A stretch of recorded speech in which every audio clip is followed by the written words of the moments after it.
Good morning, students. Yes, sir. Good morning. Good morning sir. कहाँ तक हुआ था हम लोग का लास्ट क्लास में? Good morning. Sir, अपन लोग alcoholic fermentation complete किए। अल्कोहलिक फर्मेंटेशन मैंने आप लोगों को कुछ रिएक्शन भी दिखाया था या खाली लिखा था आप लोगों ने? सर एक रिएक्शन दिखाई। एक Yes. रिएक्शन लिखा था। हाँ सर।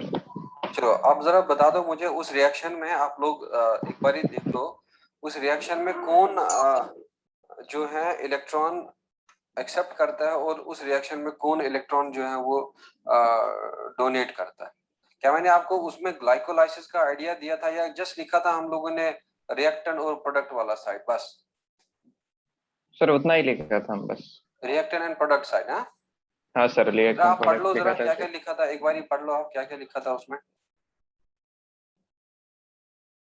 पहला सेंटेंस पढ़ लो उसमें उसमें अल्कोहलिक फर्मेंटेशन में। सर इसमें पहला लिखा था अपने, it is the incomplete oxidation of glucose to alcohol like ethanol during anaerobic respiration. Okay फिर? हाँ फिर सर एक रिएक्शन लिखा था हमने। अच्छा फिर सर हाँ तीन नोट्स लिखा था लास्ट क्लोज से। In alcoholic fermentation glyceraldehyde 3-phosphate is electron donor and acetaldehyde is electron acceptor। अच्छा इतना लिखा था आप लोगों ने। हाँ चलो हाँ। गुड। चलो अब आप लोग उसी को कंटिन्यू कर लेना और उसको कंटिन्यू करके आप लोग नेक्स्ट वाला पॉइंट लिख लेना। और नेक्स्ट पॉइंट जो है यू विल मेंशन देयर, देखो during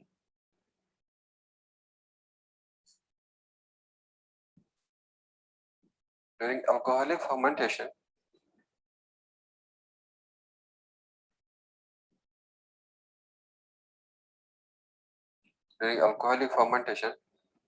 two enzymes are involved. Two enzymes are involved, that is pyruvate decarboxylase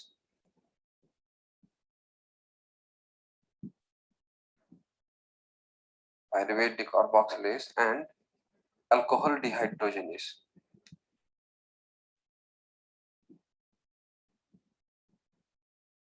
alcohol dehydrogenase. और इसमें आप लोग लिख लेना pyruvate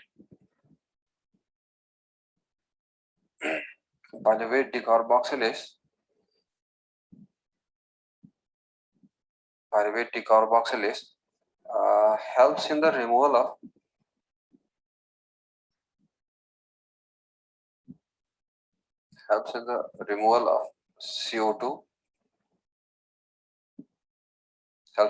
of CO2 from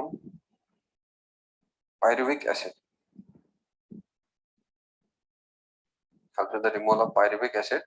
And alcohol dehydrogenase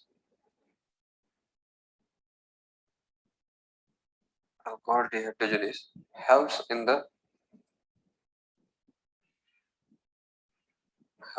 oxidation of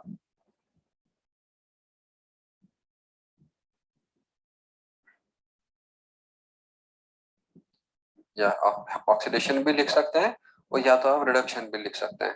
helps in the reduction of acetaldehyde, helps in the reduction of acetaldehyde। अभी आप लोगों को मैं ये रिएक्शन से समझा देता हूँ व्हाट दिस मींस और कैसे ये रिएक्शन पॉसिबल होगा। तो इसमें आप लोग लिख लेना alcoholic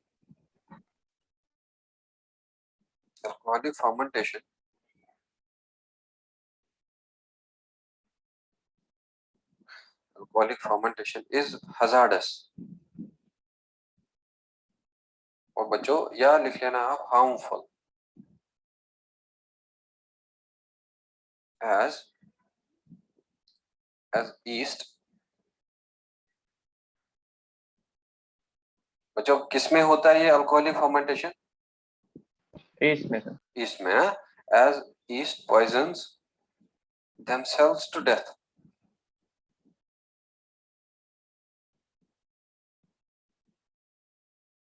as yeast poisons poisons themselves to death when the alcohol reaches about 13%.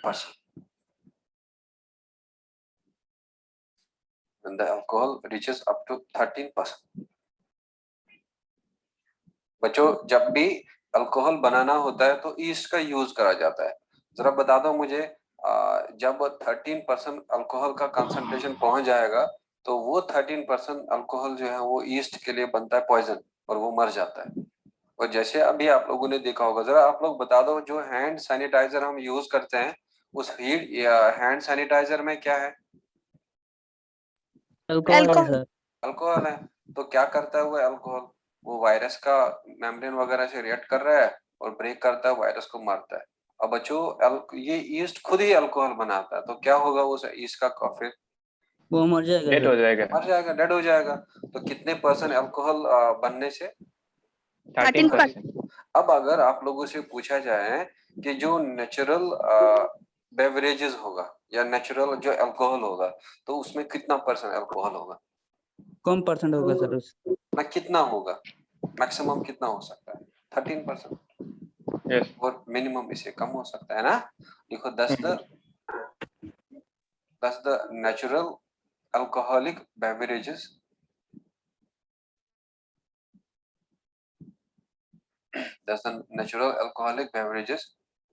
contain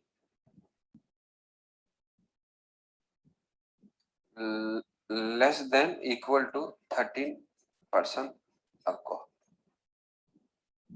और वो अल्कोहल जरा बता दो कौन सा अल्कोहल होता है? इथेनॉल। और या तो हम लोग इसको क्या कहते हैं? इथाइल अल्कोहल कहते हैं। The natural alcohol beverages contain less than equal to 13% alcohol. या तो 13% से कम होगा या तो 13% के बराबर होगा। जरा क्यों नहीं 14-15% हो सकता है? वो हार्मफुल हो क्योंकि जाएगा सर ईस्ट खुद ही मर जाता है। क्योंकि ईस्ट खुद ही मर जाता है जब 13% अल्कोहल पहुंचता है। क्लियर? तो अब देख लो बच्चों, सही अगर बोला। हम लोग जो ये अल्कोहल जो है अल्कोहलिक फर्मेंटेशन में खाली अब 2 ही एटीपी बनता है, तो वो 2 एटीपी कैसे बनेगा वो हम लोगों को थोड़ा देखना पड़ेगा। तो चलो हम लोगों को यहाँ जगह कम है तो मैं आप लोगों को नेक्स्ट वाले स्लाइड पे दिखाऊंगा। तो अब मैं लेकिन स्टार्ट करूंगा यहाँ में ग्लूकोज से। मैं थोड़ा सा आपको कुछ स्टेप्स ग्लूकोज के बता दूंगा। जरा बच्चों ग्लूकोज किसमें कन्वर्ट हुआ था स्टार्टिंग में? Glucose 6 phosphate. Very good, glucose 6 phosphate है ना।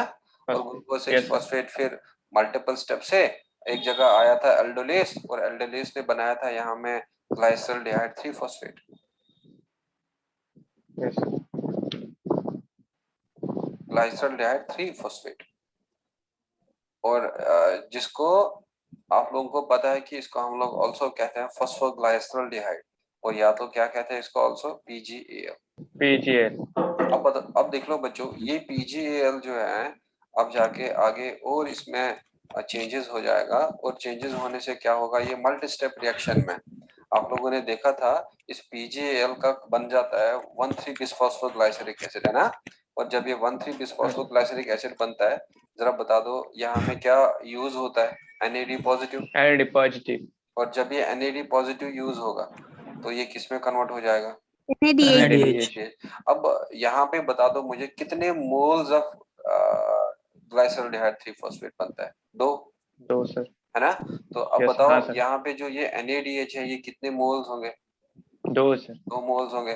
तो ये NAD जो है ये 2 कितने बनेंगे यहाँ में? 2 NADH। 2। अब यहाँ मैं बता दो बच्चों कितने ATP मॉलिक्यूल यूज हुए थे? 2 सर। 2 very sir. गुड, 2। और क्या बनेगा यहाँ में? 2 ADP ADP। है ना। मैंने वही सर। ग्लाइकोलाइसिस जो सिखाया उसी का थोड़ा मैं रफली ओवरव्यू लिख रहा हूँ। अब बताओ मुझे जो एनर्जी जनरेशन फेज था, एनर्जी जनरेशन फेज में कितना एटीपी बना था? 4। और यहाँ पे हम लोग क्या लिखेंगे? 4 एटीपी है ना। तो बच्चों जब ये इसमें कन्वर्ट हो जाएगा ग्लाइसरॉल्डिहाइड 3 फॉस्फेट, और ये ग्लाइसरॉल्डिहाइड 3 फॉस्फेट जो है आप लोगों ने देखा इसमें कितने पायरुविक एसिड बनता है? 2 सर। 2 pyruvic acid. तो हम लोग क्या लिखेंगे यहाँ पे? पायरुवेट, और या आप लोग लिख सकते हैं पायरुविक एसिड। और ये पायरुविक एसिड आप लोगों को पता है कि ये 2 मिलता है। थोड़ा सा मैं यहाँ पे आपको पायरुविक एसिड के स्ट्रक्चर के बारे में बता दूंगा। इसमें होता है CH3, इसमें होता है C डबल बॉन्ड O, और बच्चों यहाँ पे लिख सकते हैं आप CO नेगेटिव भी, और यहाँ पे आप लिख सकते हैं COH भी। अगर COH लिखेंगे तो पायरुविक एसिड, और अगर CO नेगेटिव तो क्या लिखेंगे? पायरुवेट। अब देखो इस पायरुवेट पे अब पहला वाला एंजाइम जो है उसका नाम है पायरुवेट डिकार्बोक्सिलेज। जरा क्या नाम है? पायरुवेट डिकार्बोक्सिलेज। पायरुवेट डिकार्बोक्सिलेज। तो बच्चों यहाँ से अब क्या बाहर आएगा? Carbon dioxide. Carbon dioxide. तो एक पायरुवेट से कितना? 1 और 2 पायरुवेट से कितना आएगा? 2 पाई आएगा। तो अब यहाँ में हमें मिल जाएगा एसिटल्डिहाइड। ठीक, अब देखो बच्चों ये एसिटल्डिहाइड जब भी आप लोगों को याद रखना होगा इसका स्ट्रक्चर, तो आप लोगों को पता है कि एसिटल्डिहाइड जो है वो होगा CH3, है ना, और प्लस यहाँ में क्या हो जाएगा? CHO। And this is acetaldehyde. और ये एसिटल्डिहाइड में भी कितने मॉलिक्यूल मोल्स मिलेंगे? 2। तो अब इसके बाद ये कहा, ये वाला प्रोसेस को कहा था डिकार्बोक्सिलेशन। अब आप लोग बता दो मुझे इसमें कितने कार्बन एटम है? 3। और बच्चों इसमें कितने रहेंगे अब? 2 कार्बन एटम। अब इसके बाद जो नेक्स्ट एंजाइम आएगा, और वो नेक्स्ट एंजाइम जो होगा that will be alcohol dehydrogenase.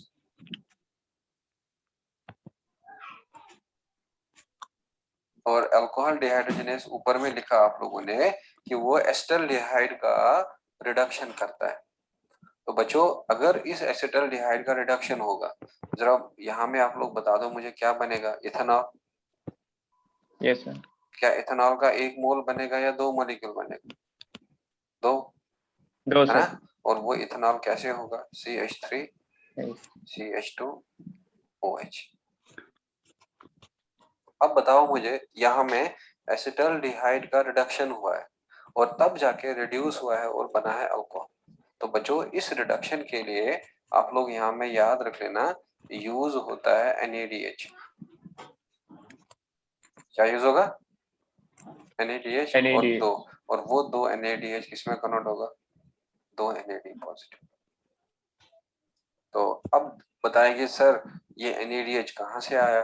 तो अब देखो ये NADH कहाँ से, जरा यहाँ पे क्या बना था ये NADH, और ये यहाँ यूज होगा। बच्चों यहाँ से क्या बना? NAD पॉजिटिव, और ये कहाँ पे यूज होगा? इधर। अब बताओ मुझे जो एनारोबिक रेस्पिरेशन में जो NADH प्रोड्यूस होगा, क्या अब वो वापस यूज होता है या वो ATP देगा? वापस यूज होता है। वापस यूज होगा। अब बता दो मुझे एनारोबिक रेस्पिरेशन के समय यहाँ में कितने अब ATP बनेंगे नेट? जरा ये बता दो। 4 क्या है? डायरेक्ट बना है। और यूज कितना हुआ है? 2। 4 - 2 कितना हो गया? 2 सर। 2 ATP। और क्योंकि ये NADH अब ATP नहीं देगा क्योंकि ये बना और यहाँ में यूज हो गया।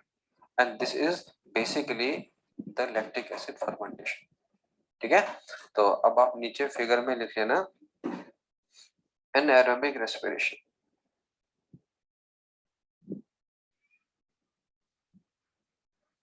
anaerobic respiration and लिख लेना lactate fermentation या lactic acid fermentation, sorry ethanol fermentation।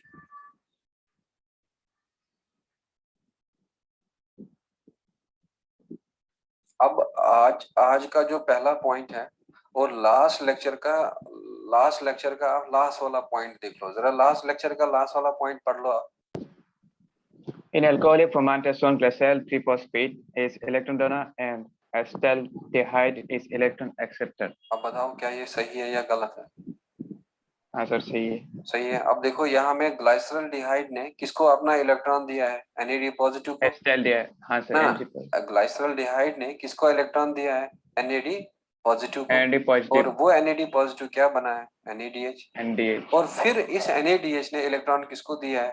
Acetaldehyde को। और एसिटल्डिहाइड क्या बना? इथेनॉल बना। इथेनॉल। अब बताओ यहाँ में अब इलेक्ट्रॉन डोनर कौन है? Acetaldehyde 3-phosphate. ग्लाइसल्डिहाइड। और इलेक्ट्रॉन एक्सेप्टर कौन है? Acetaldehyde. Acetaldehyde.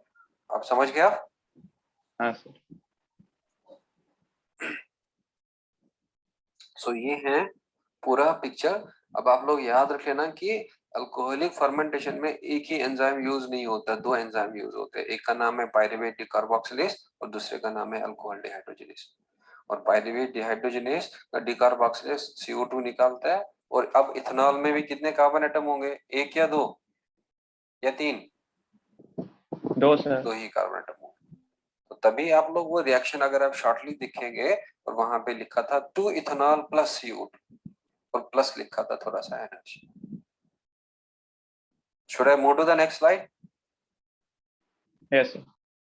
हाँ, तो इसमें आप लोग नेक्स्ट पॉइंट लिख लेना 10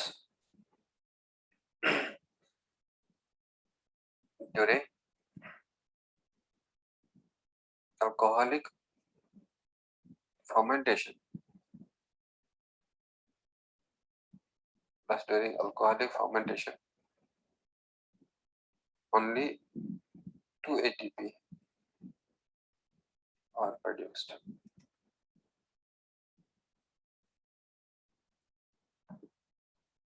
तो बच्चों ये था अल्कोहलिक फर्मेंटेशन के बारे में। अब हम लोगों का जो नेक्स्ट वाला फर्मेंटेशन देखना है और वो हमें देखना है lactic acid fermentation.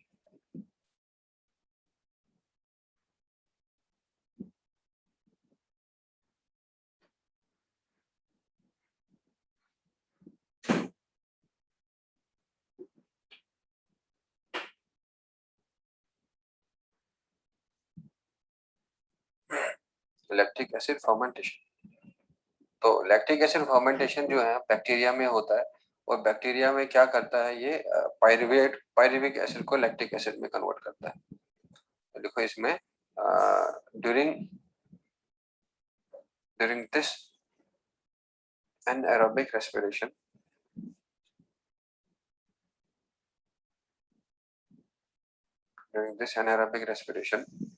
the Yes, sir. bacteria partially oxidizes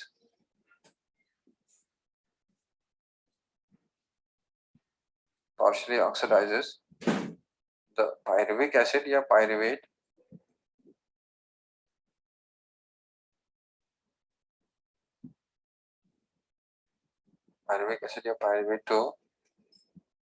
to lactate.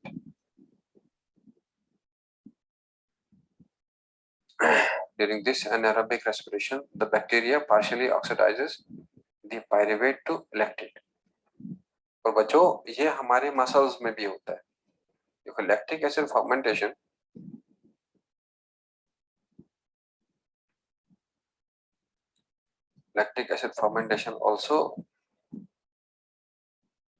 also occurs in our skeletal muscles.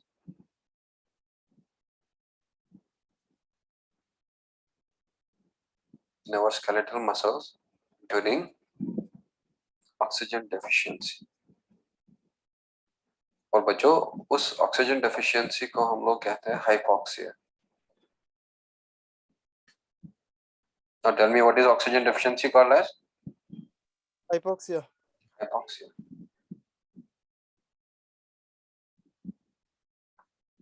अब देख लो आप इधर यहाँ में लिख लेना in this fermentation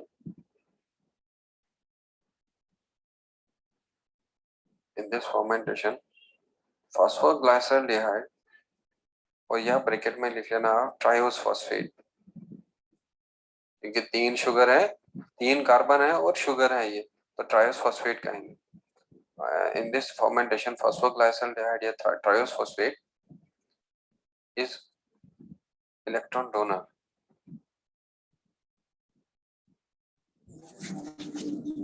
and pyruvate is electron acceptor.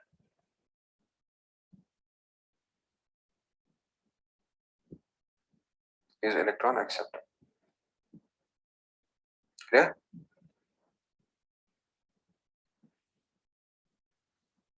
और lactate dehydrogenase लैक्टेट डिहाइड्रोजनेज, और यहाँ ब्रैकेट में लिख लेना LDH, carries the reduction of pyruvate to lactate, और इसमें लिख लेना in this fermentation 2 ATP molecules are also produced.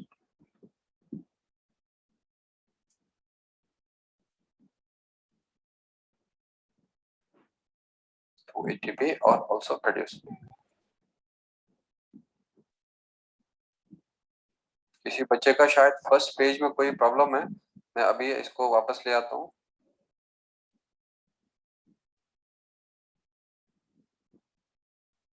Are you done with this? Yes, sir. अब देख लो, कोई बच्चे का शायद पहला पेज में कुछ लिखा हुआ बाकी है।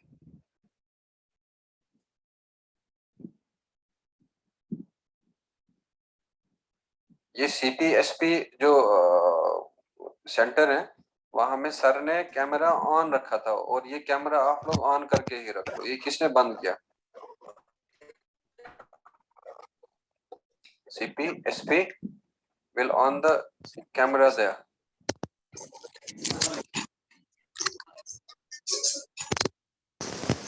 कोई बच्चा उठे और वो कैमरा को ऑन करे।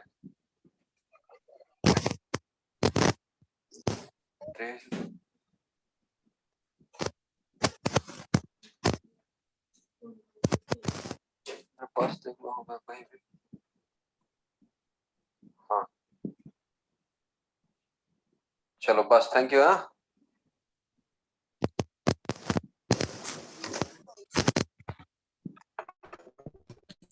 चलो बच्चों, अब नेक्स्ट पॉइंट जो है लिख लेना आप इसमें। सर ये बोर्ड इज लैगिंग। क्या बोर्ड सबको लैग हो रहा है या इसी बच्चे को खाली बोर्ड लैग हो रहा है? नहीं सर, हमको नहीं हो रहा है। हाँ तो बच्चे, आपका ही नेटवर्क का इशू है। आप या तो पोजीशन चेंज कर लो, और या तो जाके आप अपना एक बारी लॉग आउट कर दो और फिर दोबारा से लॉग इन हो जाओ। जो सेंटर्स हैं वहां पे बच्चे जहाँ पे बैठे हुए हैं इकट्ठे, वहां पे तो बोर्ड ठीक है ना? हाँ चलो, अब आप next. In this fermentation 2 ATP molecules are produced. अब देखो बच्चों, वही चीज जो मैंने ऊपर सिखाया आप लोगों को, वही चीज हम दोबारा रिपीट करेंगे। और यहाँ मैं दोबारा से किससे शुरुआत करूंगा? ग्लूकोज से। और ग्लूकोज का मल्टी स्टेप रिएक्शन होता है, और मल्टी स्टेप रिएक्शन में से हम लोग दोबारा वही लेंगे। जरा कौन सा intermediate? Glyceraldehyde 3 phosphate. Very good, glyceraldehyde 3 phosphate. Yes sir.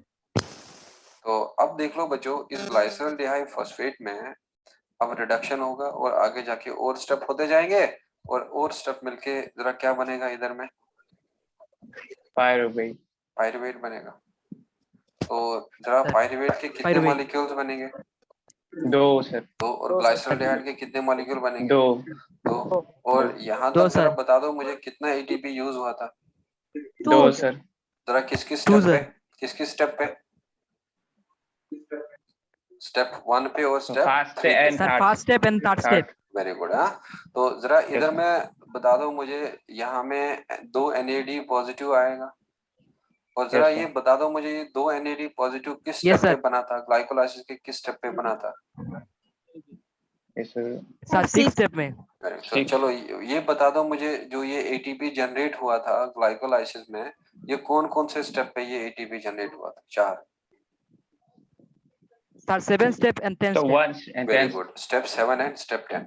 Step 7 पे 2 बना था, स्टेप 10 पे क्या बना था? 2 बना था। तो हम नट ले रहे हैं। तो यहाँ पे देखो पायरुवेट आ रहा है, तो अब ये पायरुवेट पे यहाँ पे एक एंजाइम आएगा। जरा क्या एंजाइम कहा था? Lactate dehydrogenase. तो बच्चों, ये लैक्टेट डिहाइड्रोजनेज में यहाँ पे लिख लूंगा LDH शॉर्टली। तो अब ये LDH में पायरुवेट रिडक्शन हो रहा है। तो जब पायरुवेट रिडक्शन होगा तो क्या यूज होगा? NADH। और बच्चों क्या किस में कन्वर्ट होगा? ये NAD पॉजिटिव। NAD positive. अब बताओ मुझे यहाँ में कितने हमें लैक्टेट मिलेंगे? 2। 2 लैक्टेट। सर 2। आप लैक्टेट भी कह सकते हैं और आप लोग लैक्टिक एसिड भी कह सकते हैं। अब देख लो, जो यहाँ में ये NADH यूज हुआ है, ये ग्लाइकोलाइसिस ने खुद बनाया था, है ना? और बच्चों, हाँ, जो सर। यहाँ NAD पॉजिटिव है और ये वापस जाके दूसरे ग्लाइकोलाइसिस में यूज होगा। अब बताओ, NADH is equal to 0 ATP and 4 ATP से माइनस करेंगे 2 ATP, तो बचा कितना? 2 ATP यूज हो जाएगा।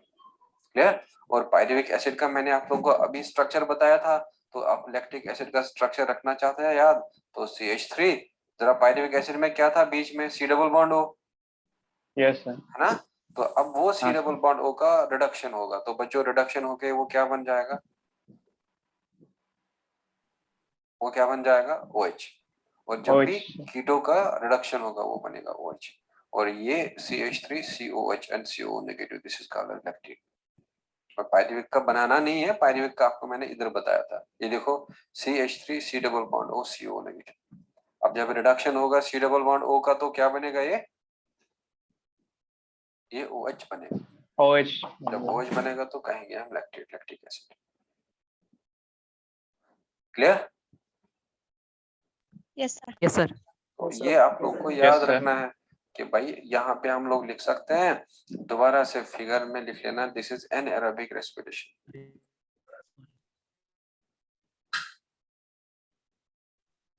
अब बताओ, हमारे मसल में जब ऑक्सीजन का डेफिशिएंसी हो जाएगा तो क्या कहते हैं उस ऑक्सीजन डेफिशिएंसी को? Hypoxia. Very good, that is called hypoxia. और इसको क्या हम कहेंगे? Lactate fermentation.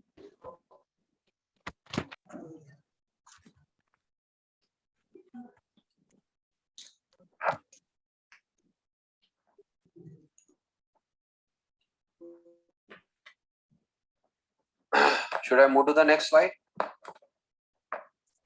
Yes sir. अब देख लो बच्चों, यहाँ आप लोग अब हेडिंग कर लेना, balance sheet of anaerobic respiration।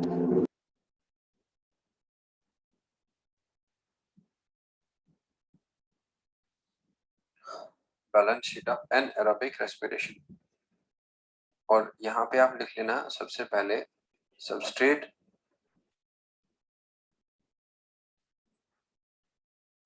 Level phosphorylation.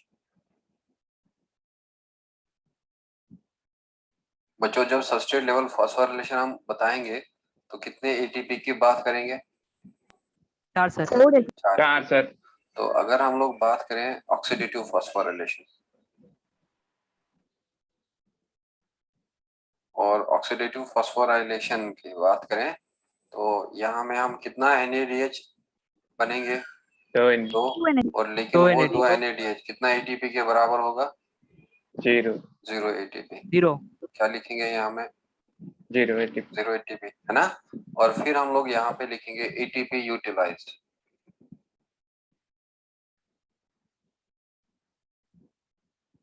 और ATP यूटिलाइजेशन जरा बता दो, कितना ATP यूज हुआ था? 2 सर। 2 सर। तो हम लोग यहाँ पे प्लस करेंगे या माइनस करेंगे? Minus sir. Minus. Minus ATP करेंगे। अब बता दो नेट ATP प्रोडक्शन कितना होगा? 2। 2। 2 ATP।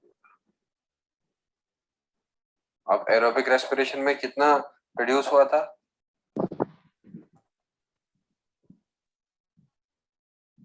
एरोबिक रेस्पिरेशन में कितना प्रोड्यूस हुआ था ATP?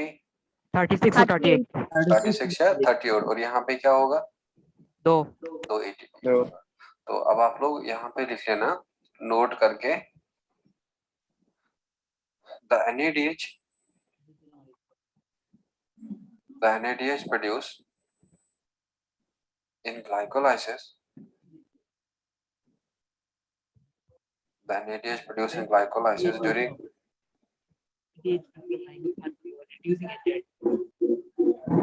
anaerobic respiration,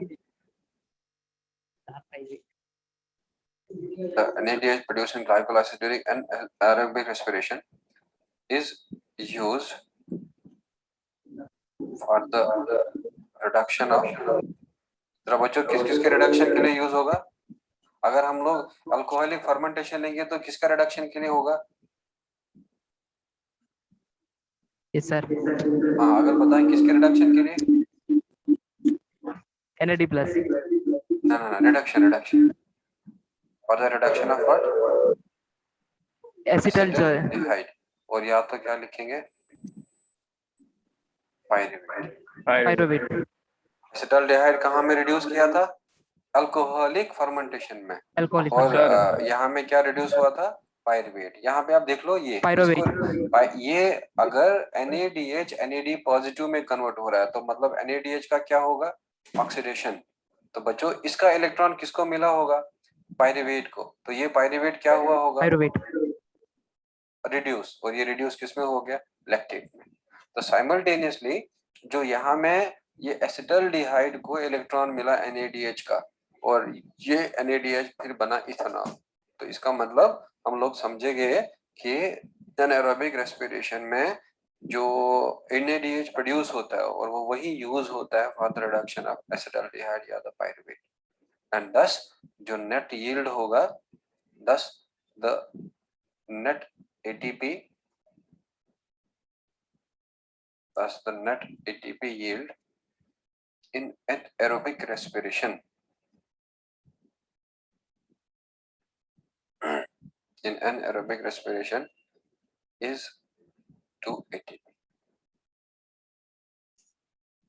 कितना ATP? 2 ATP. 280. 2 ATP. 2 ATP, yes sir, Are you done with this? yes sir, No, sir.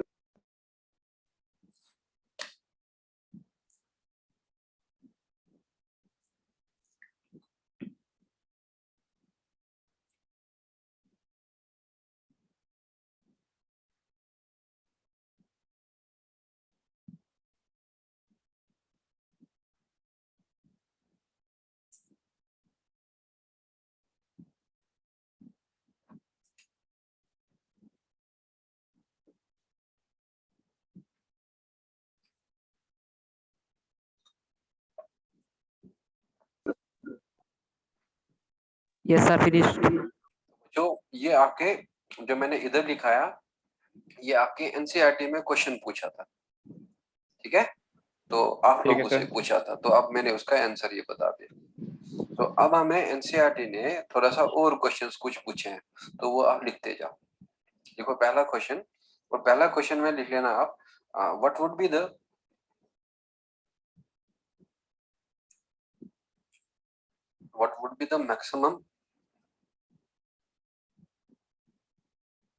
maximum concentration of alcohol in beverages that are naturally fermented.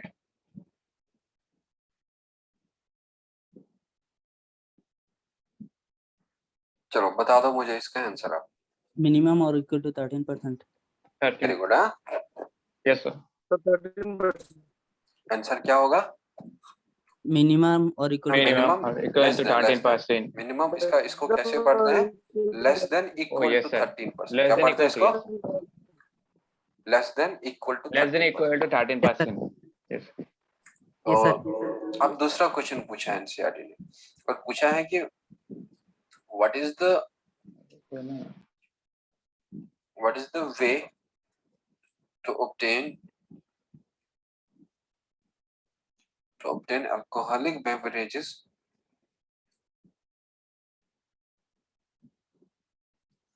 what is the way to obtain alcoholic beverages having alcohol content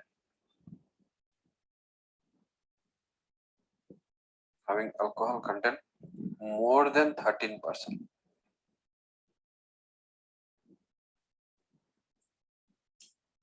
On alcohol content more than 13%.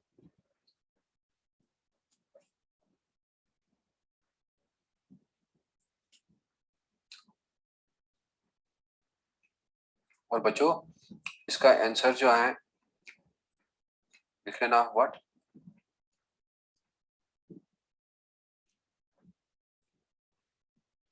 इसका answer क्या लिख लेना आप, what is the answer for this question? Distillation. अब आप लोगों का question होना चाहिए सर, क्या जो Yes, sir. ड्रिंक्स होते हैं, अल्कोहलिक ड्रिंक्स होते हैं, क्या उनमें अब 13% अल्कोहल रहता है या उससे कम रहता है ना? हाँ सर, यही तो question. हाँ सर. अब लेकिन किसी में 16% 60% भी होता है, किसी में 70% भी होता है, तो अब वो कहाँ से आ गया? वो तो नेचुरली नहीं प्रोड्यूस होगा। जरा बता दो उस प्रोसेस का नाम जिसे हम 13% से ज्यादा अल्कोहल रख सकते हैं। Distillation. Distillation, sir. तो इसमें Distillation. आप लोग लिख लेना नेक्स्ट पॉइंट यहाँ Distillation. पे। हाँ गुड है। तो इसमें आप लोग नेक्स्ट पॉइंट लिख लेना, Yes, sir. Alcoholic beverages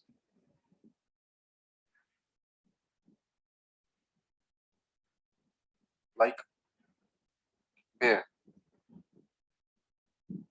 has less than 13% alcohol.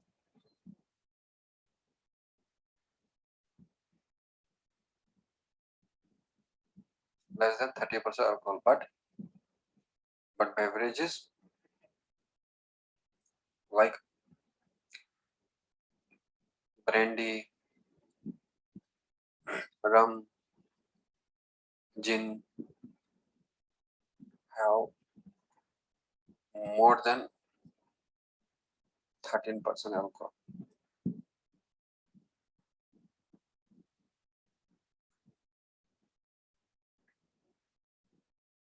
ठीक, more than 13% alcohol. So इसमें लिख लेना process of distillation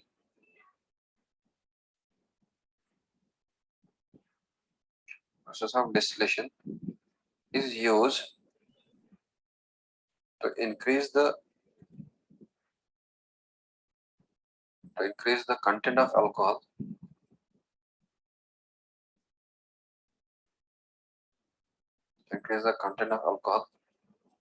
in beverages.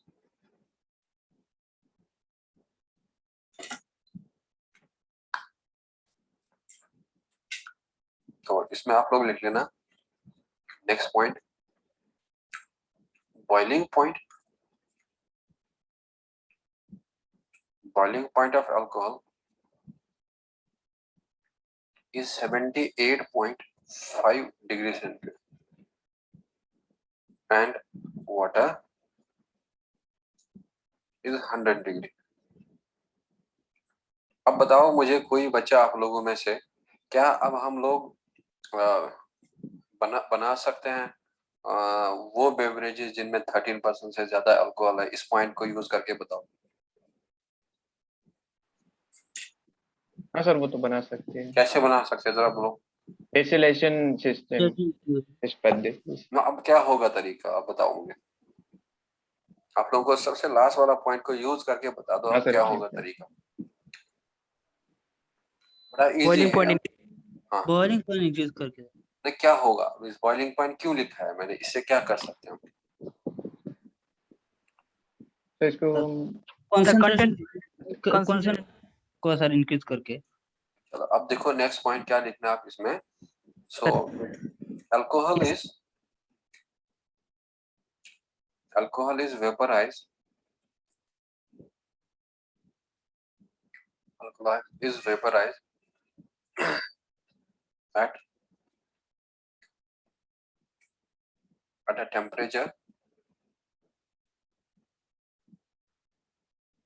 temperature of less than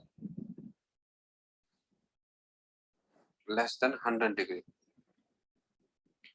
and more than 78.5 degree. Alcohol is vaporized at temperature of less than 100 degree and more than 78.5 degree, because this vaporized alcohol is condensed. This vaporized alcohol is condensed during distillation, and thus we can get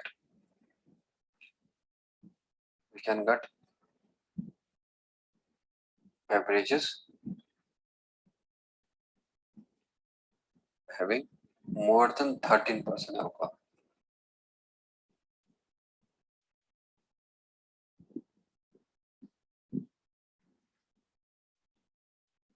Having more than 13% alcohol.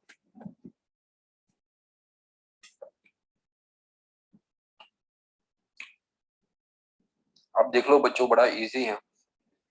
अगर suppose हम लोगों को यहाँ में एक beaker है, उसमें हमने फर्मेंटेशन किया था, और उस बीकर में यहाँ में वाटर है, और वाटर के साथ हमने यहाँ पे अल्कोहल मिला है। अब बताओ, जब आप लोग 100 डिग्री पे कौन बॉईल होगा? Water. लेकिन हम लोगों ने टेम्परेचर सपोज कितना डिग्री दिया? 80 डिग्री। 80 और degree. 80 डिग्री टेम्परेचर देने से जरा आप लोग बता दो मुझे, कौन वेपर बन सकता है? Alcohol.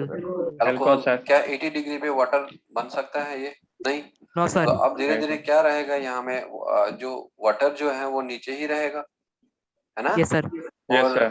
जो ये अल्कोहल जो वेपराइज हो जाएगा, तो ये अल्कोहल वेपर होगा, और उसी को हम लोग कंडेंस करेंगे। और जब कंडेंस करेंगे, अब बता दो उसमें क्या होगा फिर? क्या ज्यादा कंसंट्रेशन होगा अल्कोहल का एज कंपेयर टू दिस, या इसमें कम? Yes sir, ज्यादा होगा। ज्यादा होगा सर। है ना? ज्यादा होगा। तो धीरे धीरे करके परसेंटेज इंक्रीज कर सकते हैं। तो हम लोग कंसिडर Yes, sir. करेंगे कि जो ये रेड वाला है, और ये क्या है इधर? वाटर। Water. और ये वाला जो है, ये क्या है इधर? Alcohol. Alcohol. है ना? और ये वाला Yes, sir. जरा अल्कोहल, कौन सा वाला अल्कोहल होगा?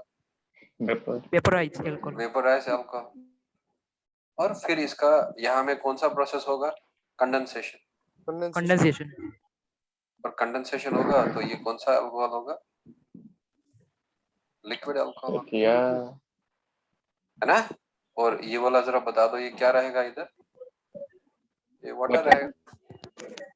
Water तो इस sir. प्रोसेस को हम लोग कहेंगे डिस्टिलेशन। दो आप लोग को इतना टेंशन नहीं लेना है। Yes sir. You can ignore. मैंने जस्ट आप लोग का समझाने के लिए आप लोग को बताया कि कैसे इंक्रीज कर सकते हैं। अब अगर हम लोग 100 डिग्री करते टेम्परेचर, जरा क्या खाली वाटर वेपर होता, या अल्कोहल भी वेपर होता, या अल्कोहल खाली वेपर होता, या खाली वाटर वेपर होता? So दोनों वेपर हो जाता है ना? और जब दोनों Okay. वेपर आ जाता है, जिसमें हम वेपर्स कलेक्ट करेंगे, तो उसमें दोबारा सा क्या कंडेंस होता? वाटर भी और water. अल्कोहल भी। तो जब हाँ। दोनों कंडेंस होता तो हो सकता है परसेंटेज उतना इंक्रीज नहीं हो पाता। तो इसीलिए जब भी हमें डिस्टिलेशन करना है, तो क्या टेम्परेचर रखना है हमें? 100 डिग्री से 100 कम, से नीचे। और 78 पॉइंट से Yes sir. ज्यादा। और जो ही 78 पॉइंट से ज्यादा रखेंगे, अल्कोहल थोड़ा वेपर होता जाएगा, और वो वेपर धीरे धीरे Yes, जब sir. हम बैठेंगे, उसमें अल्कोहल ज्यादा होगा, वाटर कम होगा। सो ये है रिगार्डिंग कि कैसे हम लोग बना सकते हैं। या अब आप लोग एक और सब हेडिंग कर लेना उधर, and you will write there Pasteur effect.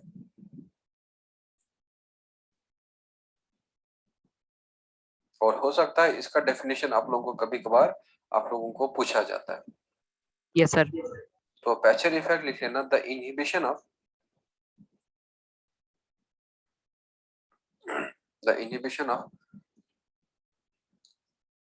anaerobic respiration, the inhibition of anaerobic respiration, और या लिख लेना वहां में fermentation, inhibition of anaerobic respiration, fermentation by oxygen is called as Pasteur effect. Is called as Pasteur effect.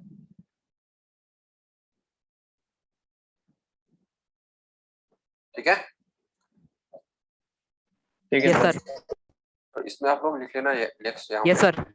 East is a facultative envelope.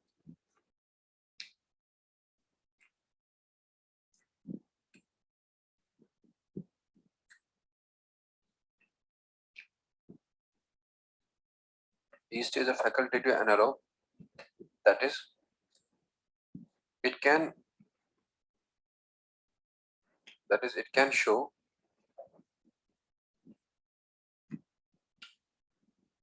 yeast is a facultative anaerobe, that is, it can show anaerobic respiration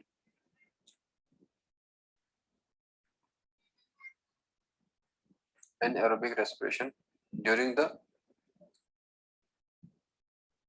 the deficiency of oxygen. Sir पिछला page थोड़ा लाएंगे क्या? हाँ, sure.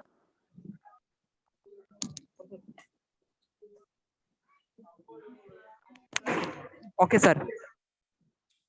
चलो ठीक है. And yeast is a facultative anaerobe, that is, it can show anaerobic respiration during the deficiency of oxygen.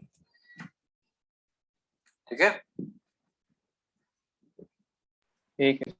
और when oxygen concentration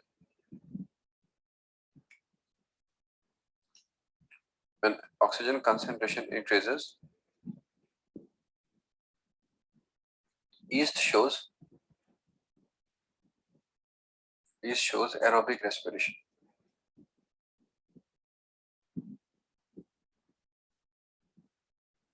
And stops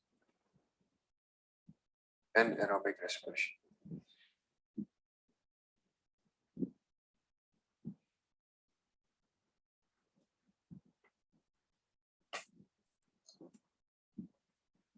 बच्चों, ईस्ट में जब ऑक्सीजन का कमी होगा तो कौन सा रेस्पिरेशन शो करेगा? Anaerobic. Anaerobic. Aerobic respiration. Yes, sir. लेकिन जब ऑक्सीजन वापस ग्रो होगा तो क्या करेगा? Aerobic respiration. Stop. अब Aerobic बताओ respiration. किससे ज्यादा एनर्जी मिलता है, एरोबिक से या एनाएरोबिक से? Aerobic. से. Aerobic. Aerobic sir. अब बताओ, जो ही ऑक्सीजन आया तो कौन रुक गया? क्या एरोबिक रेस्पिरेशन रुक गया या एनाएरोबिक रेस्पिरेशन रुक गया? Anaerobic रुक गया. Anaerobic Anaerobic रुक गया. तो क्या कहेंगे हम उस इफेक्ट को? Pasteur effect. So Pasteur the inhibition of anaerobic respiration, your fermentation by what? By Oxygen oxygen. is called as Pasteur effect. Yes sir. Pasteur effect. तो ये थोड़ा सा इसका एक्सप्लेनेशन दे दिया. तो ये था रिगार्डिंग एनाएरोबिक रेस्पिरेशन के बारे में और एरोबिक रेस्पिरेशन के बारे में. तो आप लोग हेडिंग कर लेना उधर में, फेट्स ऑफ पाइरूवेट. ये हमने किया है, बस मैं आपको थोड़ा सा, हो सकता है कभी हेडिंग आए और आप लोग परेशान हो जाएंगे, तो इसको मैं समझा दूंगा. देखो, the pyruvate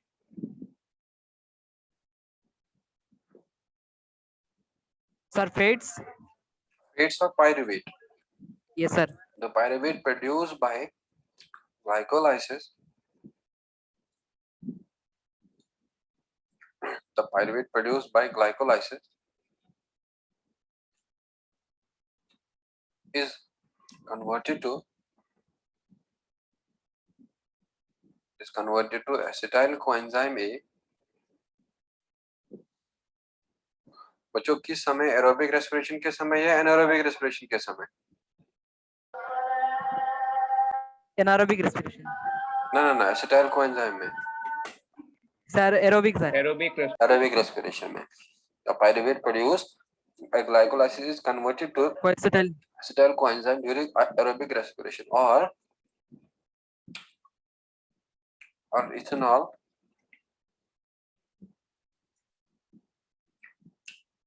and what? Yes sir. Lactate. Ethanol. And ethanol and lactate during what? Anaerobic.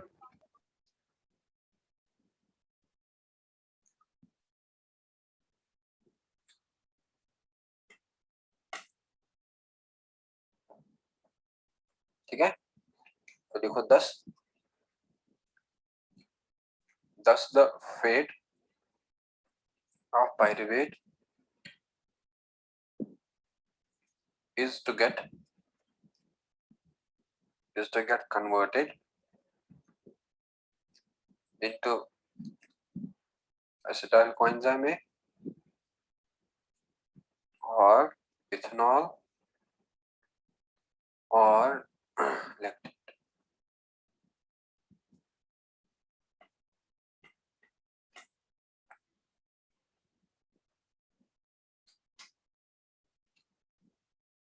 Clear? Yes, sir.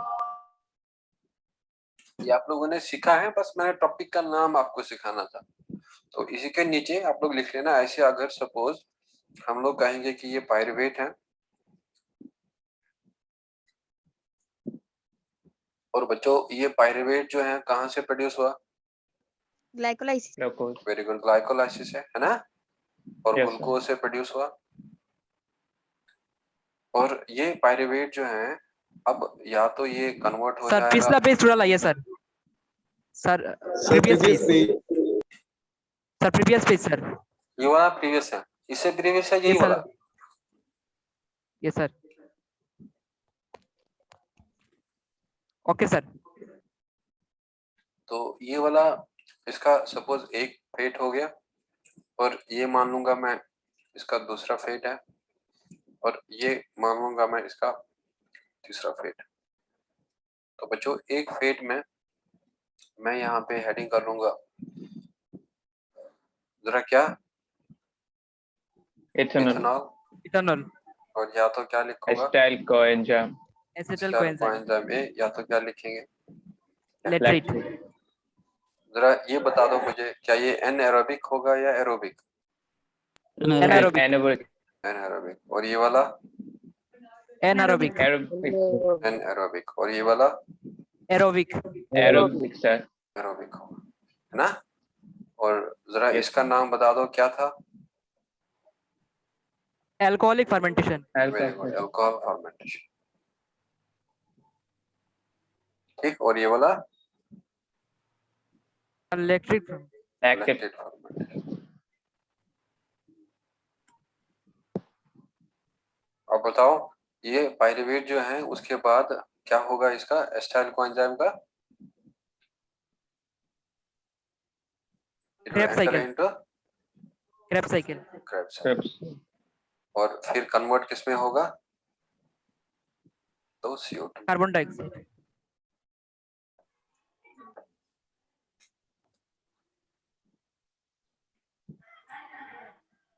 तो ये है टॉपिक जिसका नाम होता है fates of pyruvate.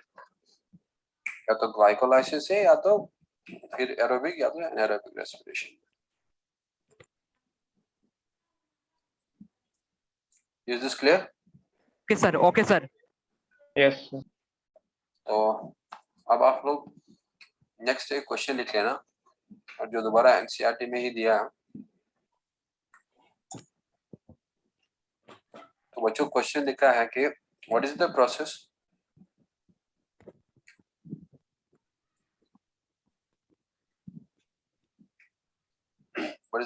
by which organism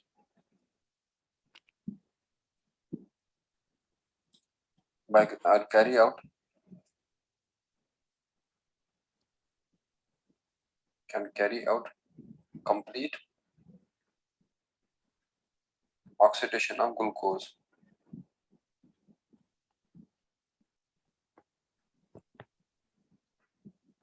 and extract the energy stored to synthesize a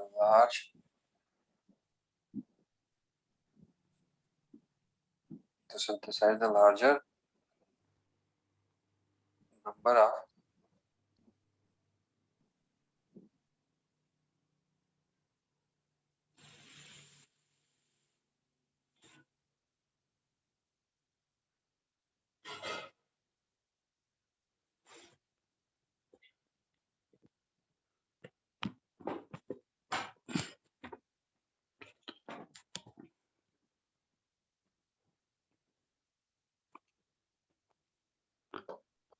What is the process by which organism can carry out complete oxidation of glucose and extract the energy stored to synthesize a larger number of energy present in the substrate?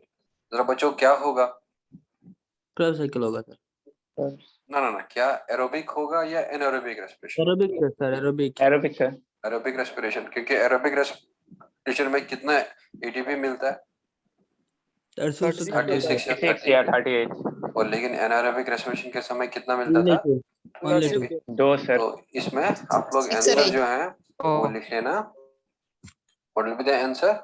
Aerobic respiration. Aerobic respiration. Aerobic Aerobic respiration. Aerobic.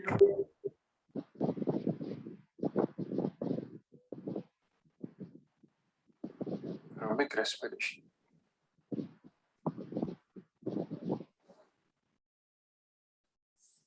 Clear? Yes, sir. Yes sir. Yes, sir. तो इसमें आप लोग लिख लेना during aerobic respiration, complete oxidation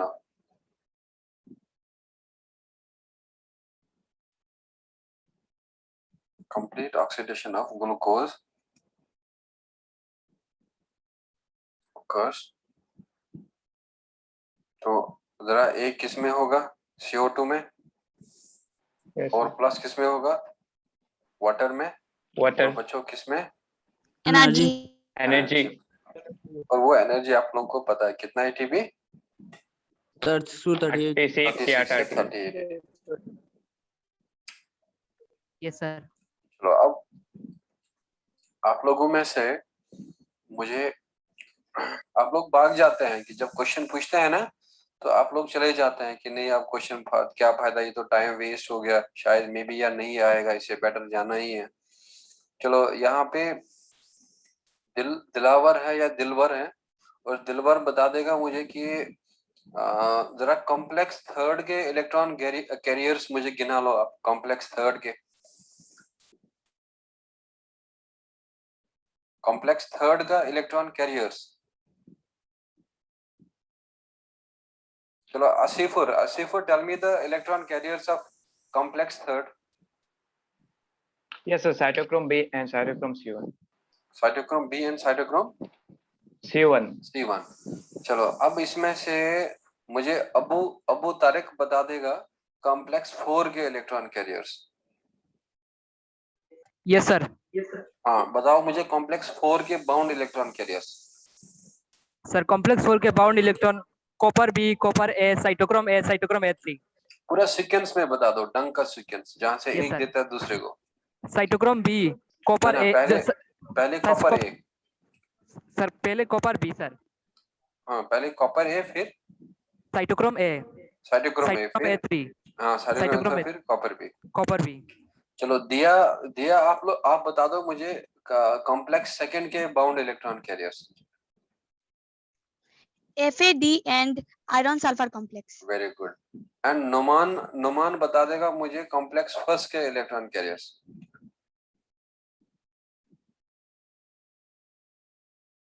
Numan, tell me the electron carriers of first complex. चलो रेजुअल हक बता देगा first complex के इलेक्ट्रॉन कैरियर्स. Sir, Ubiconian. ना bound no sir, electron. No sir, no sir. क्या था? FMN and sir iron sulfur complex. FES. Very good. चलो Polyma will tell me the mobile electron carrier between complex first and complex third.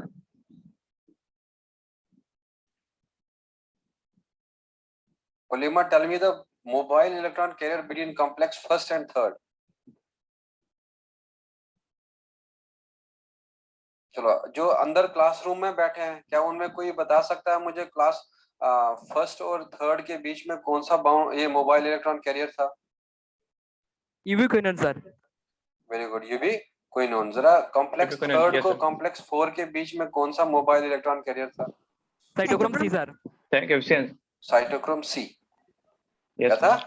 Cytochrome C Cytochrome C. Complex third with the 4. तो अब Yes, देखो sir. बच्चों यहाँ में हम लोगों को रेस्पिरेशन खत्म हो गया ऑलमोस्ट. तो अब कुछ sir. डेफिनेशन है और कुछ कॉन्सेप्ट्स है वो मुझे आप लोग को समझाना है और बाकी ये चैप्टर खत्म हो Okay, गया sir. हाँ? तो अब आप लोग इसमें नेक्स्ट पॉइंट जो है हेडिंग कर लेना gross calorific value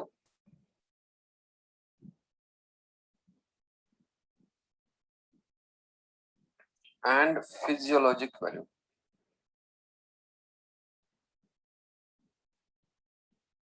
Sir, gross. Gross calorific value CALORIFIC। Yes, sir. CA. हाँ CALORIFIC। तो इसमें आप लोग लिख लेना the energy Yes, sir. the energy release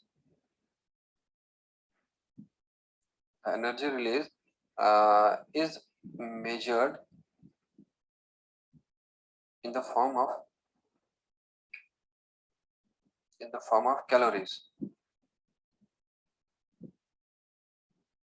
और या कैलोरीज के ब्रैकेट में या तो किस में मेजर करते हैं जूल्स में joules में but due to extra amount of energy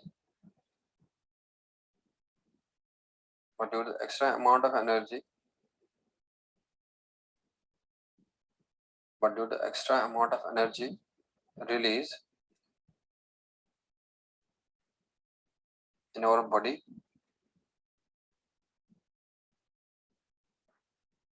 it is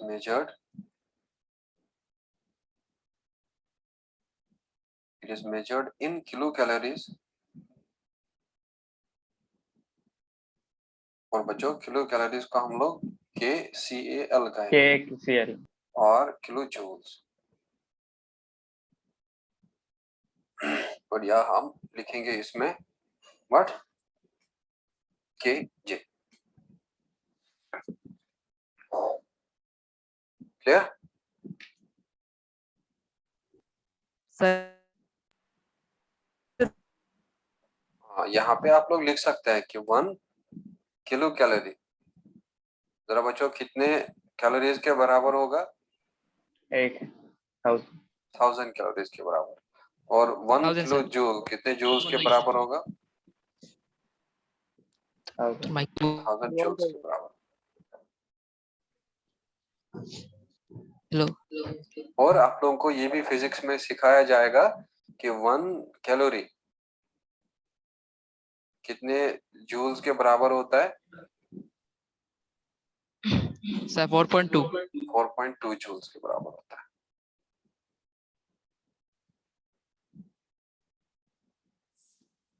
sir definition को फिर से समझाइए। हाँ देखो हमारे बॉडी में या कहीं पे भी एनर्जी निकले हीट एनर्जी निकले तो उसको हम लोग उसको हम मेजर करते हैं कैलोरीज में ठीक है। तो लेकिन हमारी बॉडी में ये जो कैलोरीज निकलते हैं ये बहुत ही ज्यादा निकलते हैं। तो अब कैलोरी में अगर हम बात करेंगे तो लंबा लिखना पड़ेगा तो 42000 कैलोरीज। हाँ तो इसीलिए हम शॉर्ट में उन कैलोरीज की जगह में कौन सा यूनिट करते हैं किलो कैलोरीज या किलो जूल्स क्योंकि एनर्जी Okay, का sir. अमाउंट वो बहुत कम नहीं है वो क्या है वो बहुत ज्यादा ज्यादा है। है। तो बहुत इसीलिए बड़ा हम लोग है। इसको मेजर करते हैं किलो जूल्स में या किलो कैलोरीज में। तो अब हमें देखना है कि जो ये ग्रॉस कैलोरीफिक वैल्यू और फिजियोलॉजिक वैल्यू का डेफिनेशन बता दूंगा ये क्या होता है। तो इसे हम क्या करेंगे आप लोग 2 कॉलम बना लेना और एक कॉलम में आप लोग लिख लेना ग्रॉस कैलोरीफिक वैल्यू। और जब आप लोग जूलॉजी टीचर आपको डाइजेशन एंड एब्जॉर्प्शन पढ़ाएंगे ना और वो आपको डाइजेशन एंड एब्जॉर्प्शन में एनसीईआरटी ने और कुछ चीजें लिखी हुई हैं फिजियोलॉजिक और कैलोरीफिक वैल्यू के बारे में।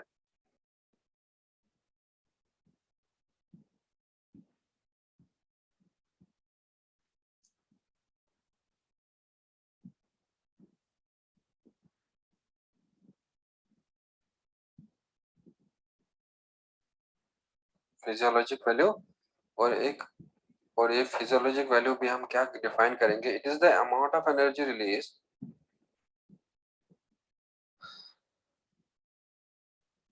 It is the amount of energy और या आप ब्रैकेट में हीट भी लिख सकते हैं It is the amount of energy released when 1 gram of when 1 gram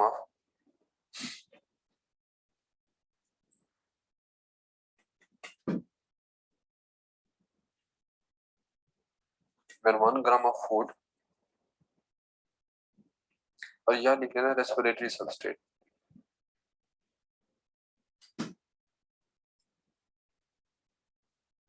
when 1 gram of food या respiratory substrate is combusted, और बच्चों यहाँ लिख लेना ऑक्सीडाइज्ड। सर ठीक है, ठीक। सर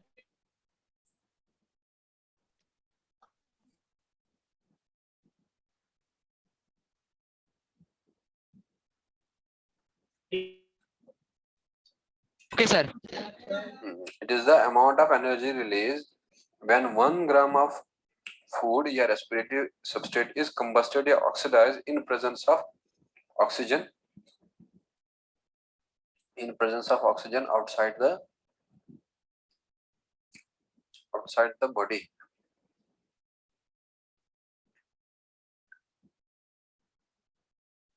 Outside the body, हाँ? Yes. तो इसमें आप लोग लिख लेना, it is the amount of energy,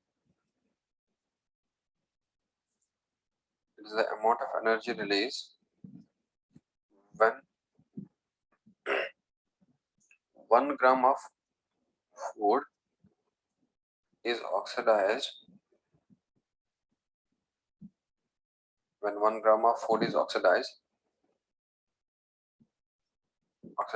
in presence of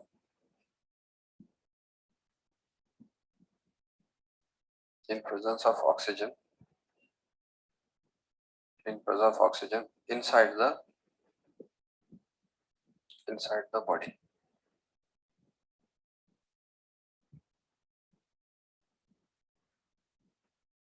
मैं previous slide को ले जाऊंगा। It is the amount of energy released when 1 gram of food is oxidized,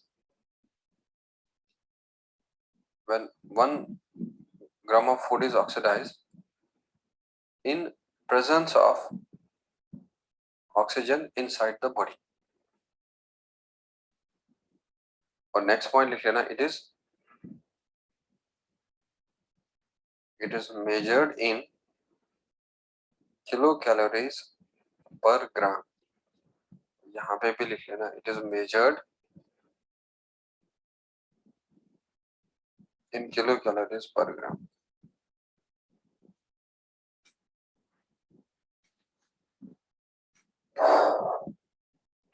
वो भी मेजर किया जाएगा किलो कैलोरीज पर ग्राम में, और ये भी मेजर किया जाएगा किलो कैलोरीज पर ग्राम। Okay sir. तो बच्चों अब आप नेक्स्ट पॉइंट लिख लेना नीचे, gross calorific value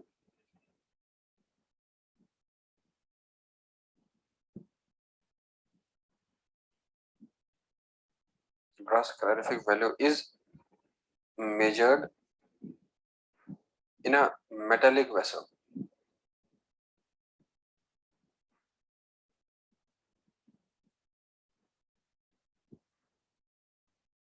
A metallic vessel known as bomb calorimeter.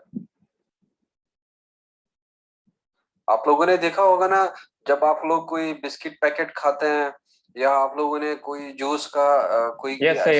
उसमें लिखा होता है ना energy is this much kilo calories, है ना? तो Yes, अब बता दो, वो तो हमारे बॉडी में गया ही नहीं, तो कहाँ से वो एनर्जी कैलकुलेट हुआ? अगर सर ग्रॉस कैलोरीफिक वो ग्रॉस कैलोरीफिक वैल्यू होगा कि मतलब अब बता दो मुझे उस इंस्ट्रूमेंट का नाम जहां में ग्रॉस कैलोरीफिक वैल्यू मेजर करा जाता है। Bomb calorimeter. Bomb kilometre. तो क्या अब ग्रॉस कैलोरीफिक वैल्यू बॉडी के अंदर में चेक करा जाता है या बॉडी के बाहर में? बॉडी के बाहर में। बॉडी के बाहर। और क्या है उस इंस्ट्रूमेंट का नाम? Bomb calorimeter. तो अब देखो इधर में अब हम लोग क्या करेंगे, एक हेडिंग आप लोग डाल देना रेस्पिरेटरी सबस्ट्रेट,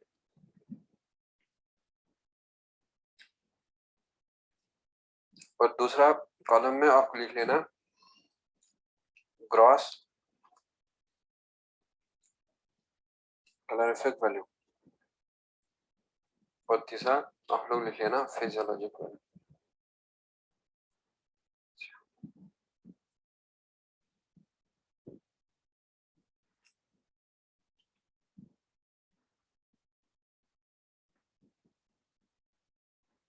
तो अब अगर हम लोग देखेंगे कि किसका कितना कैलोरीफिक वैल्यू होता है और किसका कितना फिजियोलॉजिक वैल्यू होगा, तो वो आप लोगों को याद रखना पड़ेगा, और बॉटनी में भी चाहिए और जूलॉजी में भी चाहिए। तो बच्चों इस रेस्पिरेटरी सबस्ट्रेट का हम लोग नाम लेंगे पहले क्या, कार्बोहाइड्रेट, और ये याद रख लेना इसको भी मेजर करेंगे किसमें, किलो कैलोरीज पर ग्राम, और इसको भी किसमें मेजर करेंगे, किलो कैलोरीज पर ग्राम। तो कार्बोहाइड्रेट, और दूसरा जो है हम लोग लेंगे यहाँ पे प्रोटीन, और बच्चों तीसरा लेंगे हम लोग यहाँ में फैट्स। तो कार्बोहाइड्रेट का आप लोग याद रख लेना, वो होगा 4.1, इसका होगा 5.65, और इसका होगा 9.45, और ये वाला होगा 4, और ये वाला होगा 4, और ये वाला होगा 9। और बताओ एक कार्बोहाइड्रेट ग्राम खाने से हमें कितना एनर्जी मिलेगा,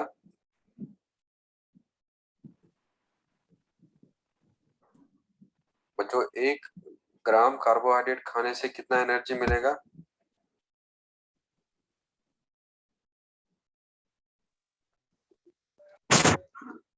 यस सर।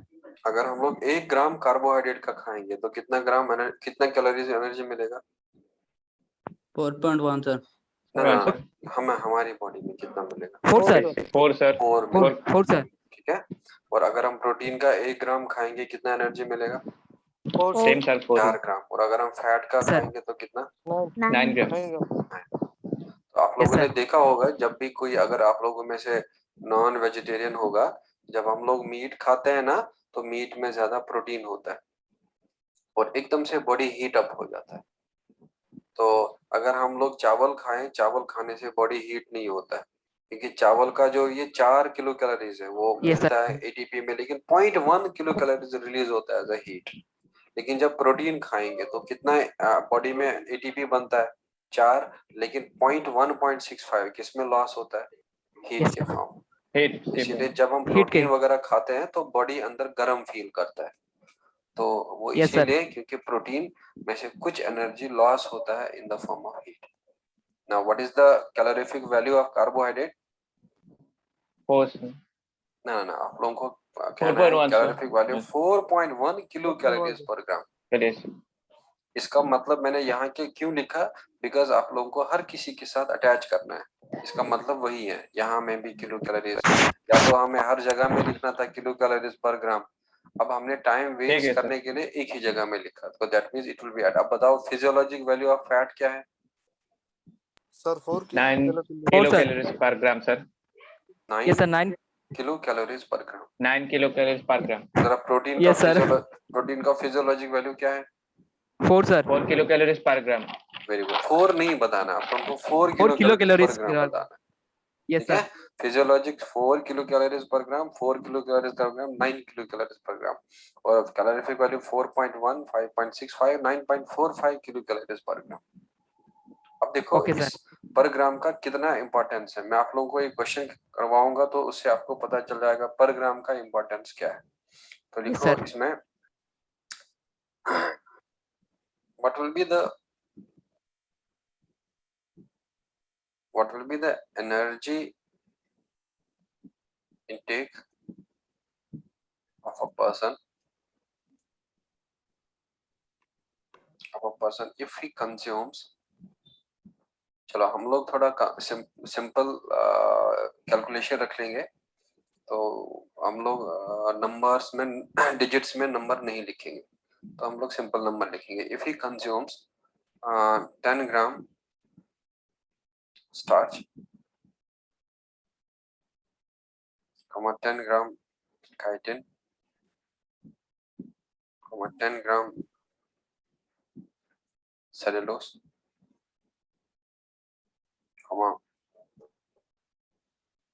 10 ग्राम ghee, 10 ग्राम butter, 10 ग्राम lentils,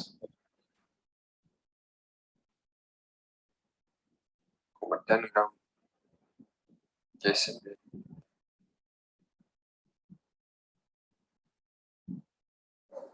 चलो अब बता दो मुझे क्या होगा एनर्जी।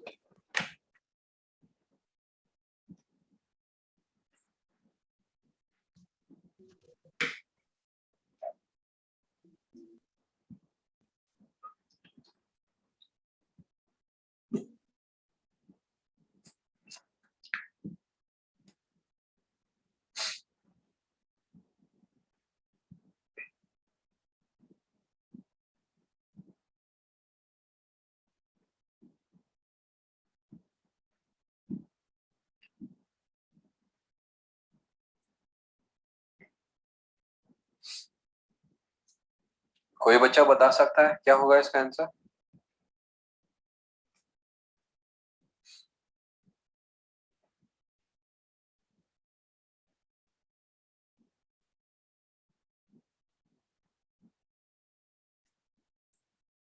चलो बच्चों, मैं आप लोगों को यहाँ पे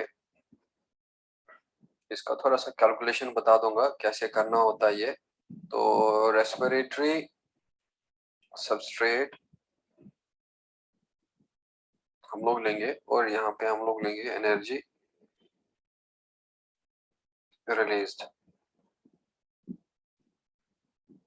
तो इसमें हम लोग रेस्पिरेटरी सबस्ट्रेट में से और पहला लिखेंगे इधर में कार्बोहाइड्रेट। और बच्चों कार्बोहाइड्रेट में से अगर आप लोगों को दिख रहा होगा एक है स्टार्च, क्या है,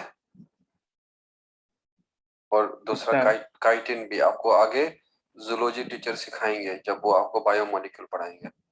और तीसरा जो है सेलुलोज, ये कार्बोहाइड्रेट। तो बच्चों ये स्टार्च इस बंदे ने 10 ग्राम खाया था।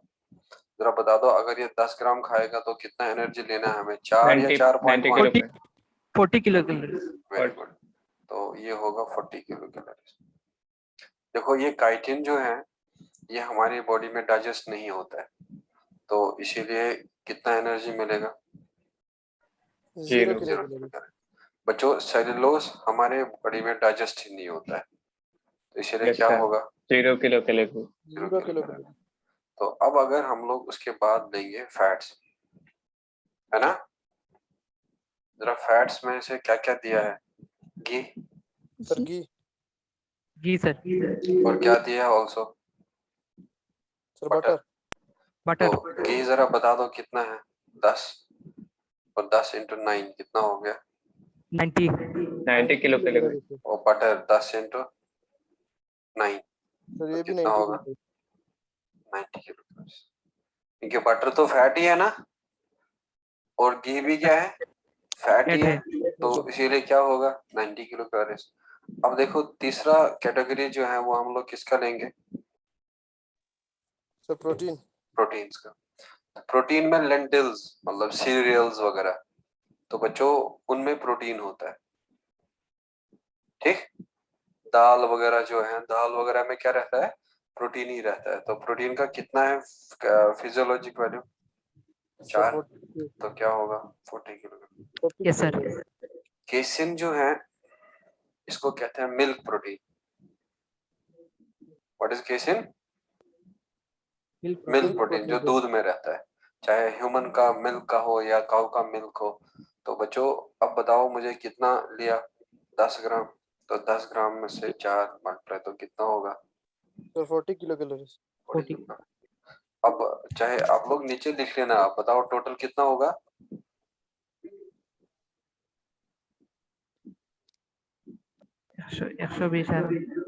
हाँ, टोटल यहाँ पे 90 कितना हो गया, 180, और 180 और 80 कितना हो गया, 260, 200 सर 260 और 40 कितना हो गया, 300। 300 तो आप लोग नेक्स्ट में नीचे लिख लेना। यस सर इधर में जगह नहीं है मेरा,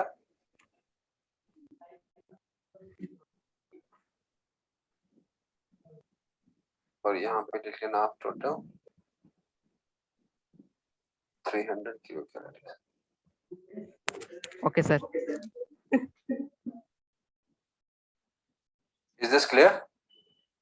यस सर सो ये है, इस क्वेश्चन पे आप लोगों को अब याद है कि रट्टा लगाने से काम नहीं आएगा, और इसमें एनालिटिकल क्वेश्चन भी पूछा जा सकता है, एप्लीकेबल क्वेश्चन भी पूछा जा सकता है, और ओके सर एप्लीकेबल क्वेश्चन आप लोगों को इस तरह का पूछा जाएगा। तो यहाँ पे लिख लेना आप कार्बोहाइड्रेट्स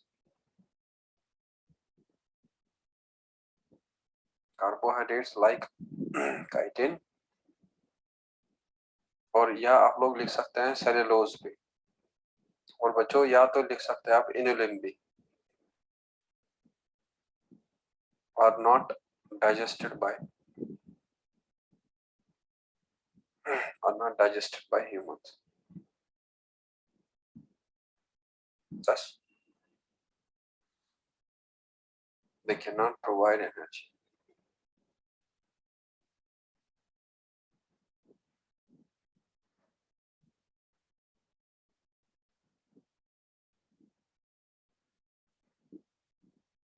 हेलो ठीक,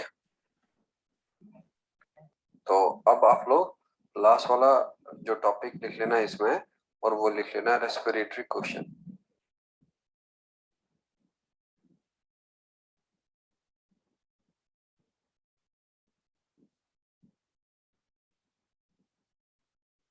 तो इसमें आप लोग लिख लेना रेस्पिरेटरी क्वेश्चन में the ratio of CO2 evolved and O2 consumed. The ratio of CO2 evolved and O2 consumed during respiration is called as respiratory quotient.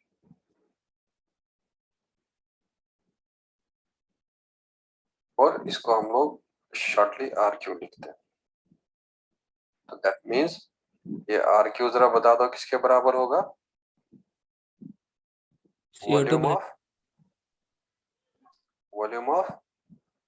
CO2 by O2 evolved CO2 by divided by volume volume of oxygen consumed. of consumed या utilized। Yes, sir.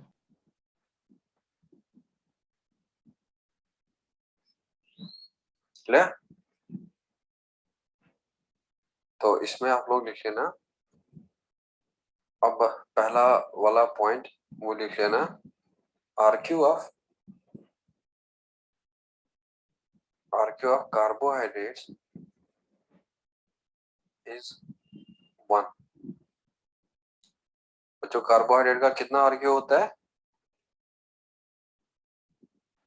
1, sir. 1 होगा। अब देखो अगर मैं carbohydrate ले लूं, glucose, जरा glucose में बता दो मुझे क्या होगा, मॉलिक्यूलर फॉर्मूला C6H12 C6H12O6 और प्लस इसमें कितना ऑक्सीजन का जरूरत होता है, 6 ऑक्सीजन। प्लस यहाँ में वाटर मॉलिक्यूल भी आपने देखा होगा, 6 क्रेब साइकिल में 6 काफी जरा ऑक्सीजन चाहिए, वाटर चाहिए, ग्लाइकोलाइसिस में भी 1-2 जगह पे वाटर यूज हुआ था, और इसीलिए हम लोग 6 वाटर ऐड भी कर सकते हैं। और यहाँ पे बता दो मुझे, जब ग्लूकोज लेंगे हम तो कितना कार्बन डाइऑक्साइड बनेगा, 6 कार्बन डाइऑक्साइड। जब हम लोग ये वाटर इंक्लूड नहीं करते हैं तो यहाँ में कितना वाटर लिखते हैं, 6। तो बता दो अगर हमने इसमें 6 वाटर इंक्लूड करा तो उधर से क्या लिखेंगे हम, 12H2O 12 H2O sir. Very good, because ये वाटर Yes, sir. भी रिलीज होता है और जो यूज Yes, होता sir. है, Yes, sir. और प्लस अलग अपना मॉलिक्यूलर वाटर भी रिलीज होगा, और प्लस यहाँ में एनर्जी रिलीज होगा, और एनर्जी रिलीज Yes, sir. लगभग कितना लिखेंगे आप? 686 686 calories. Kilo calories energy. तो अब बता दो मुझे, अगर मैं ये मानो ये कार्बोहाइड्रेट है और इस कार्बोहाइड्रेट का नाम क्या है? ग्लूकोज। अब आप लोग ही बता दो RQ किसके बराबर होगा इधर?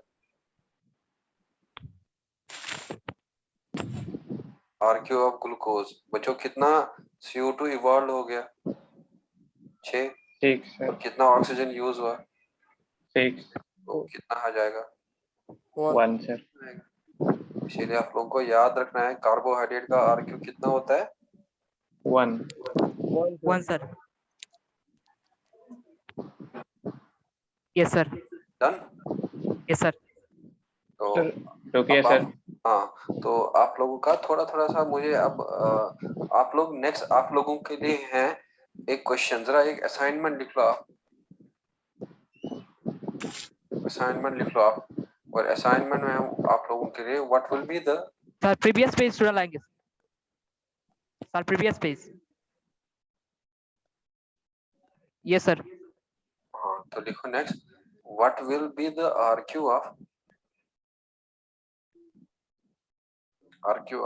Anaerobic respiration. ये आप लोगों के लिए असाइनमेंट है आज, और ये आप लोग मुझे नेक्स्ट क्लास में बता देंगे। Okay, sir. ठीक है? और कोई डाउट तो नहीं ठीक है है? सर। नहीं sir. ये रेस्पिरेशन चैप्टर ऑलमोस्ट खत्म हो गया, अब 2-3 मिनट लगेगा प्रोटीन का और फैट का Yes, sir. रेस्पिरेटिव, बाकी मैं आपको नेक्स्ट चैप्टर नेक्स्ट क्लास में स्टार्ट कर लूंगा। चलो इसको Okay, रिवाइज sir. करते रहना, और इसी के बेसिस पे जो है आप लोगों का संडे का एग्जाम होगा, जिसमें पूरा Okay, ये sir. आएगा रेस्पिरेशन इन प्लांट्स। चलो take care and I will end this meeting now. ठीक है sir. Okay, sir. Thank you. Bye, bye, Bye. sir. Bye, Thank you, sir. Welcome. Thank you, sir.